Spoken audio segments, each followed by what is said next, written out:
గిరిజన ఆశ్రమ పాఠశాలల సంస్కరణలకు వ్యతిరేకంగా ఆందోళన.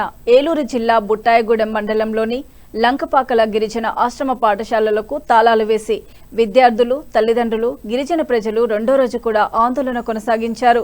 ఐటీడీఏ పరిధిలోని పాఠశాలల్లో ప్రభుత్వం తీసుకొచ్చిన నూతన విద్యా సంస్కరణలను రద్దు చేసి 3వ తరగతి నుంచి 10వ తరగతి వరకు పాత విధానంలోనే బోధన కొనసాగించాలని డిమాండ్ చేశారు.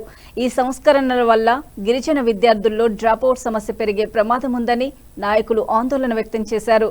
ప్రభుత్వం వెంటనే నిర్ణయాన్ని పునఃసమీక్షించాలని, లేని పక్షంలో ఉద్యమాన్ని మరింత ఉధృతం చేస్తామని హెచ్చరించారు. కొనసాగించాలి 10వ తరగతి వరకు లంకపాకల పాఠశాలను కొనసాగించాలి 10వ తరగతి వరకు లంకపాకల పాఠశాలను కొనసాగించాలి 10వ తరగతి వరకు లంకపాకల పాఠశాలను రద్దు చేయాలి. నూతన సంస్కరణలను రద్దు చేయాలి. విద్యాలయాలలో నూతన సంస్కరణలను రద్దు చేయాలి. పాఠశాలలో నూతన పద్ధతులను రద్దు చేయాలి. పాఠశాలలో నూతన పద్ధతులను కొనసాగించాలి. 10వ తరగతి వరకు లంకపాకల పాఠశాలను కొనసాగించాలి. లంకపాకల పాఠశాలను 10వ తరగతి వరకు అభివృద్ధి చేయాలి. గిరిజన విద్యార్థులను అభివృద్ధి చేయాలి. గిరిజన విద్యా వ్యవస్థను అభివృద్ధి చేయాలి.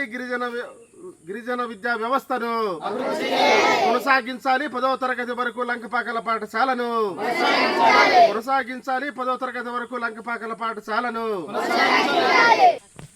అఖిల భారత ఆదివాసీ వేదిక జాతీయ కన్వీనర్, ఏలూరు జిల్లాలో ఏజెన్సీ ఐటీడీఏ పరిధిలో ఉన్నటువంటి పాఠశాలల్లో రాష్ట్ర ప్రభుత్వం ఐటీడీఏ పరిధిలో ఉన్నటువంటి పాఠశాలల్ని కొత్త విద్యా సంస్కరణలు తీసుకొచ్చింది. దీంట్లో భాగంగా లంకపాకల పాఠశాలని 3వ క్లాసు నుంచి 10వ తరగతి వరకు నడుస్తున్నటువంటి పాఠశాలని నేడు 3 నుంచి 7 వరకు తగ్గించడం జరిగింది. అలాగే మండలంలో ఉన్న పులిరామునిగూడెం పాఠశాలని 3 నుంచి 7వ తరగతి వరకే తగ్గించారు. రెడ్డికోపెల్లో ఉన్నటువంటి పాఠశాలను కూడా 3వ తరగతి నుంచి 7వ తరగతి వరకు తగ్గించారు. పోలవరం మండలంలో ఉన్నటువంటి ఇటికలకోటలో కూడా ఆ పాఠశాలను కూడా 3 నుంచి 7 వరకు తగ్గించడం జరిగింది. ఇక్కడ చదువుకుంటున్నటువంటి విద్యార్థులు 8, 9, 10 తరగతులని బయటికి వెళ్ళిపోమని ఇక్కడ ఇప్పటికే ఆర్డినెన్స్ జారీ చేయడం జరిగింది.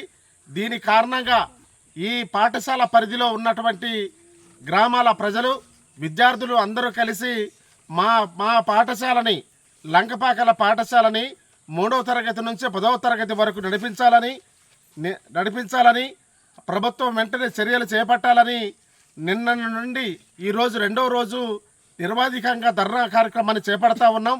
ఈ ధర్నా కార్యక్రమంలో ప్రజలు కానీ, విద్యార్థులు కానీ, ఈ పాఠశాలలో చదువుకుంటున్నటువంటి విద్యార్థులందరూ కూడా ఆదివాసీ, కొండరెడ్డి, గిరిజన విద్యార్థులు ఇవాళ లంకపాకల నుండి ఇవాళ రేపల్లి, రేగులపాడు, అలాగే మోదేలు, ఇవాళ చింతకొండ, గొట్టలరేవు ఇలా ఏజెన్సీ ప్రాంతంలో ఉన్నటువంటి అనేక ఆదివాసీ, గిరిజన, కొండరెడ్డి గిరిజన విద్యార్థులు ఇవాళ దూర ప్రాంతాలకు వెళ్ళి చదువుకోలేనటువంటి దుస్థితిలో ఇవాళ లంకపాకల స్కూల్లో వచ్చి చదువుకుంటా ఉన్నారు. అలాంటి చదువుకుంటున్నటువంటి పాఠశాలని ఇవాళ తరగతులు తగ్గించి ఇవాళ 7 వరకు తగ్గించడం అంటే విద్యార్థులని చదువులకు దూరం చేయడమే.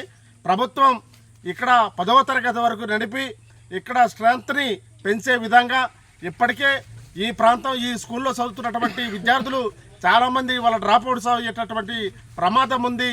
డ్రాప్అవుట్స్ అవ్వకుండా విద్యార్థులందరూ కూడా పాఠశాలకు వచ్చి చదువుకునే విధంగా చర్యలు చేపట్టాలి. లేని పక్షంలో వివిధ ప్రజా సంఘాల ఆధ్వర్యంలో